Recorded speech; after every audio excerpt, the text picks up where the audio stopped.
Dalam tasawuf, rukun iman bukan daftar kepercayaan mental, melainkan struktur kesadaran batin. Ia bukan apa yang diyakini, tetapi bagaimana kalbu diselaraskan agar mampu mengenali yang hak. Ibnu Arabi dan Al-Hallaj membaca rukun iman sebagai tahapan tazkiyatun nafs, pembersihan, penyingkapan, lalu penyaksian. Iman kepada Allah adalah porosnya. Dalam tadabur kalbu, iman bukan menerima konsep Tuhan, melainkan menyadari bahwa tidak ada wujud yang berdiri sendiri. Ibnu Arabi menegaskan, Allah adalah wujud mutlak, sementara salenanya adalah wujud pinjaman. Ketika iman masih berupa ide, ia rapuh. Ketika ia menjadi kesadaran, ego mulai kehilangan pijakan. Al-Hallaj mengalami tahap ini sebagai keterbakaran batin. Aku runtuh. Yang haq, hadir, iman kepada malaikat, berbicara tentang tata kerja kesadaran ilahi. Malaikat dalam tasawuf bukan sekadar makhluk bersayap, tetapi prinsip ketaatan murni. Mereka melambangkan daya-daya ruhani yang bekerja tanpa ego dalam diri manusia. Iman kepada malaikat berarti membersihkan niat agar tindakan selaras dengan kehendak ilahi, bukan digerakkan oleh nafs. Saat kalbu jernih, kerja hidup menjadi malaikati, patuh tanpa tawar-menawar. Iman kepada kitab-kitab adalah pengakuan bahwa Tuhan berkomunikasi. Namun dalam tadabur kalbu, kitab tidak berhenti pada mushaf. Ibnu Arabi berbicara tentang dua kitab, yang tertulis dan yang terhampar. Alam, peristiwa, bahkan gejolak batin adalah ayat. Tazkiyatun nafs diperlukan agar kalbu mampu membaca. Kitab sejati terbuka ketika hati bersih dari prasangka dan kepentingan diri. Iman kepada para rasul adalah iman kepada bentuk sempurna penjelmaan akhlak ilahi. Rasul bukan hanya pembawa pesan, tetapi cermin insan kamil. Al-Hallaj mengingatkan bahwa pengalaman ketuhanan tanpa mengikuti jejak Rasul akan mudah diseret ego spiritual. Dalam makna batin, iman kepada Rasul adalah kesediaan menundukkan ekstase kepada adab, cinta, dan tanggung jawab. Iman kepada hari akhir dalam tasawuf adalah kesadaran kefanaan. Setiap detik adalah kiamat kecil bagi ego. Ibnu Arabi memandang hari akhir bukan hanya peristiwa kosmik, tetapi realitas batin. Saat tirai disingkap dan tidak ada lagi tempat bersembunyi bagi kepalsuan diri. Mengingat akhir membuat nafs melemah dan kalbu menjadi jujur. Iman kepada qada dan qadar adalah puncak kepasrahan, bukan fatalisme, melainkan kelegaan batin karena menyadari bahwa kehendak pribadi hanyalah cabang dari kehendak maha luas. Al-Hallaj hidup di makom ini, rida, bahkan ketika takdir terasa pahit. Dalam tazkiyatun nafs, iman ini meluruhkan protes batin dan menggantinya dengan kepercayaan yang tenang. Jika dirangkum, rukun iman adalah arsitektur batin, mengenal wujud, menyelaraskan daya, membaca tanda, meneladani bentuk sempurna, menyadari kefanaan, dan berserah pada ketentuan. Di titik ini, iman tidak lagi disimpan di kepala, tetapi berdenyut di kalbu. Marifatullah pun bukan klaim, melainkan keadaan hidup yang hening, sadar, dan penuh rahmah. Dalam pandangan tasawuf, Imam Ibnu Athaillah As-Sakandari, iman kepada malaikat tidak berhenti pada keyakinan akan makhluk gaib yang taat, tetapi menjadi latihan kehalusan batin. Ia adalah pendidikan kalbu agar selaras dengan kehendak Allah, tanpa tawar-menawar nafs. Disinilah iman kedua dalam rukun iman bekerja sebagai alat tazkiyatun nafs. Malaikat, dalam bahasa batin, melambangkan ketaatan murni tanpa ego. Mereka tidak berkehendak selain apa yang diperintahkan. Maka ketika seorang salik beriman kepada malaikat, sesungguhnya ia sedang diajak bercermin sejauh mana hidupnya digerakkan oleh ketaatan, dan sejauh mana masih dikendalikan oleh dorongan nafs. Ibnu Athaillah menekankan bahwa hijab terbesar antara hamba dan Allah bukanlah maksiat lahir, melainkan rasa memiliki kehendak sendiri. Malaikat menjadi simbol makhluk yang telah terbebas dari hijab ini. Dalam tadabur kalbu, iman kepada malaikat berarti menyadari bahwa dalam diri manusia ada potensi malaikati dan ada tarikan nafsani. Tazkiyatun nafs adalah usaha menundukkan yang kedua agar yang pertama memimpin. Malaikat pencatat amal mengajarkan kejujuran batin. Ia bukan ancaman, tetapi kesadaran bahwa setiap niat meninggalkan jejak. Saat kalbu hidup dengan iman ini, seseorang tidak lagi sibuk mengatur citra di hadapan manusia, karena ia sadar sedang hidup di hadapan Allah. Inilah makom murakabah, merasa diawasi, tetapi dengan rasa aman, bukan ketakutan. Malaikat pembawa wahyu memberi isyarat lebih halus. Dalam tasawuf, wahyu tidak turun lagi, tetapi ilham hadir pada kalbu yang bersih. Ibnu Athaillah mengingatkan bahwa ilham yang benar hanya singgah pada hati yang telah dilunakkan oleh ketaatan dan kerendahan diri. Maka iman kepada malaikat juga berarti menjaga kebeningan kalbu agar layak menerima petunjuk, bukan bisikan nafs yang menyamar sebagai suara kebenaran. Lebih dalam lagi, iman kepada malaikat melatih kepasrahan tanpa protes batin. Malaikat tidak bertanya mengapa aku diperintah. Mereka hanya menjalankan. Saat seorang hamba mulai menerima takdir, perintah, dan ujian tanpa perlawanan ego, disitulah sifat malaikati mulai tumbuh. Ibnu Athaillah menyebut keadaan ini sebagai buah dari tawakal dan rida. Dalam makna hakikat ma'rifatullah, iman kepada malaikat adalah jembatan dari iman yang masih bercampur kepentingan diri menuju iman yang jernih. Ketika kalbu belajar taat seperti malaikat, Allah menyingkapkan rahasia naya sedikit demi sedikit, bukan dalam bentuk penglihatan, tetapi dalam ketenangan, kejernihan niat, dan kelurusan langkah. Di sanalah iman kepada malaikat berubah dari keyakinan menjadi keadaan hidup yang sadar dan bersih. Dalam tasawuf Imam Ibnu Athaillah As-Sakandari, iman kepada kitab-kitab Allah tidak berhenti pada pengakuan bahwa wahyu pernah diturunkan, tetapi menjadi latihan kesadaran untuk membaca kehidupan dengan kalbu yang bersih. Kitab dalam makna batin adalah cara Allah menyapa hamba-Nya dengan huruf, peristiwa, dan keadaan. Secara lahir, kitab-kitab adalah teks suci yang memandu manusia. Namun dalam tadabur kalbu, Ibnu Athaillah mengingatkan bahwa tidak semua yang membaca akan memahami. Karena pemahaman sejati tidak lahir dari kecerdasan akal, melainkan dari kejernihan hati. Maka iman kepada kitab sejatinya menuntut tazkiyatun nafs, membersihkan hati dari hawa nafsu, kepentingan diri, dan kesombongan spiritual, agar i'tiyad Allah dapat berbicara. Ibnu Athaillah sering menyinggung tentang hijab. Salah satu hijab terbesar adalah merasa sudah mengerti. Kitab Allah tertutup bagi hati yang penuh klaim, tetapi terbuka bagi hati yang kosong dan tunduk. Dalam makna ini, iman kepada kitab bukan sekadar membenarkan isi wahyu, melainkan kesiapan batin untuk dikoreksi olehnya. Bahkan, ketika koreksi itu menyentuh ego terdalam. Dalam tasawuf, dikenal dua jenis kitab, kitab yang tertulis dan kitab yang terhampar. Kitab yang tertulis adalah wahyu dalam huruf dan suara. Kitab yang terhampar adalah alam, kejadian, dan perjalanan diri. Ibnu Athaillah menegaskan bahwa orang yang beriman kepada kitab sejati akan membaca keduanya secara bersamaan. Ayat Al-Quran menuntun mata hati membaca peristiwa hidup, dan peristiwa hidup mengantarkan kalbu kembali kepada Al-Quran. Tazkiyatun nafs berperan penting di sini. Selama nafs berkuasa, seseorang akan membaca kitab sesuai seleranya sendiri. Ayat dijadikan pembenaran, bukan petunjuk. Ketika nafs dilunakkan, kitab menjadi cermin. Ayat tidak lagi dihakimi, tetapi justru menghakimi batin dengan kelembutan. Inilah awal ma'rifat.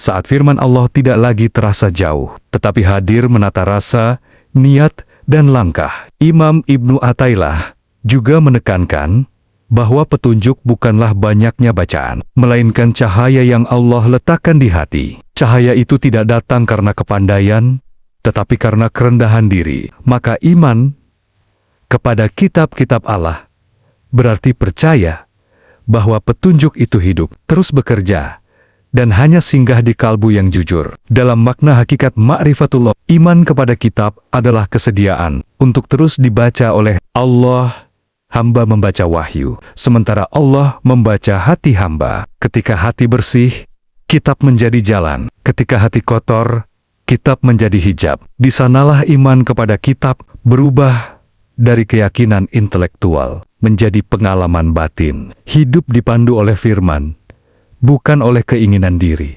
Dalam tasawuf, Imam Ibnu Athaillah As-Sakandari, iman kepada para rasul bukan hanya membenarkan bahwa mereka adalah utusan Allah, tetapi merupakan latihan batin untuk menundukkan ego di hadapan contoh hidup yang nyata. Rasul adalah jembatan antara cahaya ketuhanan dan keterbatasan manusia. Tanpa jembatan ini, pencarian marifat mudah tergelincir menjadi kesombongan rohani. Secara lahir, Rasul membawa wahyu, namun dalam tadabur kalbu, Rasul adalah wujud akhlak ilahi yang menjelma dalam kehidupan manusia. Ibnu Athaillah menegaskan bahwa Allah tidak dikenal melalui gagasan-gagasan besar semata, tetapi melalui adab. Rasul hadir agar manusia tahu bagaimana tauhid dijalani dalam makan, berjalan, mencintai, marah, memimpin, dan memaafkan. Disitulah iman kepada Rasul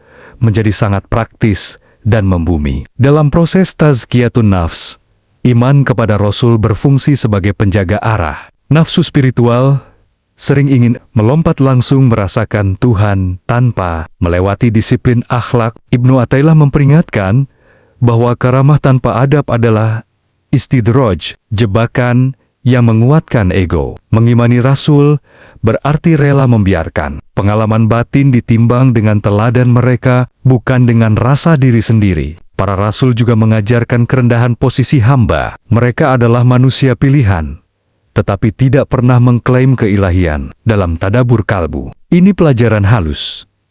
Semakin dekat seseorang merasa kepada Allah, semakin ia sadar akan kefakirannya. Iman kepada Rasul memotong keinginan nafs untuk merasa istimewa dalam perjalanan spiritual. Imam Ibnu Athaillah memandang Rasul sebagai cermin kejernihan. Ketika kalbu kotor, cermin itu tampak jauh dan sulit diteladani. Namun ketika nafs disucikan, akhlak Rasul terasa alami dan ringan. Di titik ini, iman kepada Rasul tidak lagi berupa pengetahuan sejarah, tetapi berubah menjadi keselarasan batin. Hati condong pada apa yang mereka condongi dan menjauh dari apa yang mereka jauhi. Dalam makna hakikat marifat, iman kepada para rasul adalah pengakuan bahwa Allah ingin dikenal melalui jalan kasih, adab, dan tanggung jawab, bukan melalui pembatalan kemanusiaan. Rasul adalah bukti bahwa kedekatan dengan Allah tidak menghapus tugas hidup, justru memperindahnya. Maka semakin seseorang beriman kepada Rasul, semakin halus budi pekertinya,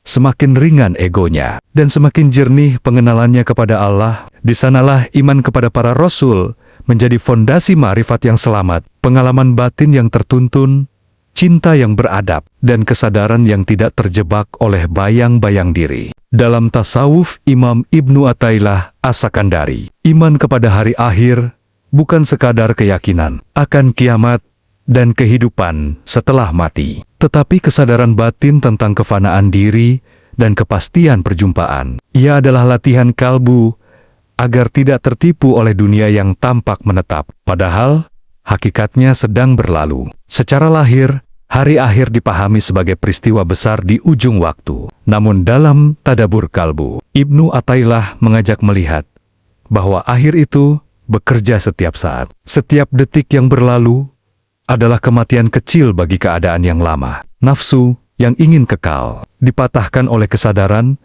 bahwa tidak ada yang menetap selain Allah. Inilah awal tazkiyatun nafs, menyadari bahwa semua yang dibanggakan akan ditinggalkan. Imam Ibnu Athaillah sering mengingatkan bahwa panjangnya angan-angan adalah salah satu hijab terbesar. Iman kepada hari akhir memotong angan-angan itu, bukan membuat hidup suram, tetapi membuat kalbu jujur. Saat seseorang benar-benar yakin akan hari kembali, ia tidak lagi menunda taubat, tidak menawar kejujuran, dan tidak menumpuk beban dosa dengan alasan waktu masih panjang. Dalam tasawuf, hari akhir juga dimaknai sebagai terbukanya tabir. Segala yang tersembunyi di batin akan tampak apa adanya. Amal lahir tanpa keikhlasan akan kehilangan nyawa, sedangkan niat yang tulus meski kecil akan bersinar. Karena itu, Ibnu Athaillah menekankan pentingnya memperbaiki batin sebelum sibuk menghias lahir. Tazkiyatun nafs adalah persiapan sunyi sebelum pengadilan terbuka. Lebih dalam lagi, iman kepada hari akhir mengajarkan keadilan ilahi yang menenangkan. Dunia sering tampak tidak adil, yang zalim berkuasa, yang jujur terluka. Kesadaran akan hari akhir meluruskan kalbu agar tidak memberontak kepada Allah. Bukan berarti pasrah buta, melainkan percaya bahwa setiap keadaan akan dikembalikan pada tempatnya yang hak. Dalam makna hakikat ma'rifatullah, iman kepada hari akhir membuat hubungan dengan Allah menjadi serius sekaligus lembut. Serius karena tidak ada ruang main-main dalam hidup. Lembut karena hamba sadar bahwa ia akan kembali kepada Tuhan yang Maha Pengasih. Ketakutan berubah menjadi kewaspadaan. Harap berubah menjadi kerinduan. Maka iman kepada hari akhir dalam jalan tasawuf Ibnu Athaillah adalah seni hidup dengan kesadaran pulang. Dunia dijalani dengan amanah. Nafs dilunakkan dengan ingat mati. Dan kalbu disiapkan untuk perjumpaan. Di sanalah ma'rifat tumbuh. Bukan dari keajaiban, tetapi dari kejujuran yang terus terjaga. Dalam tasawuf Imam Ibnu Athaillah As-Sakandari, iman kepada qada dan qadar bukanlah sikap pasrah yang mematikan usaha, melainkan ketenangan batin yang lahir dari pengenalan terhadap hikmah Allah.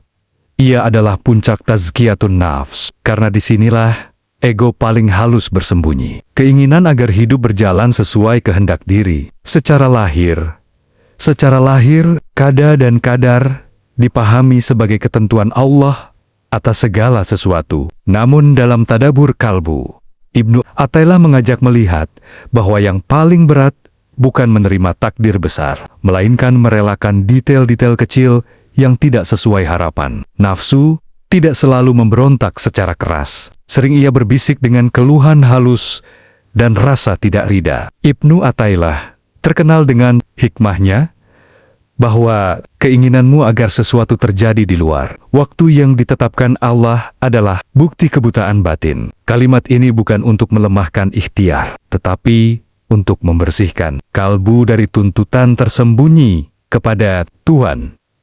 Dalam tazkiyatun nafs, iman kepada qada dan qadar adalah latihan melepas klaim. Seharusnya begini, dan andai saja begitu. Dalam jalan tasawuf, iman ini melahirkan ridho. Ridha bukan berarti tidak merasa sakit, sedih, atau kecewa, tetapi tidak memprotes Allah di dalam hati. Kalbu boleh menangis, tetapi tidak menggugat. Disinilah iman kepada takdir menjadi tanda kedewasaan ruhani. Hamba menerima bahwa apa yang Allah pilihkan, meski pahit, tidak pernah kosong dari rahmah. Lebih dalam lagi, iman kepada qada dan qadar menyingkap rahasia pengaturan ilahi.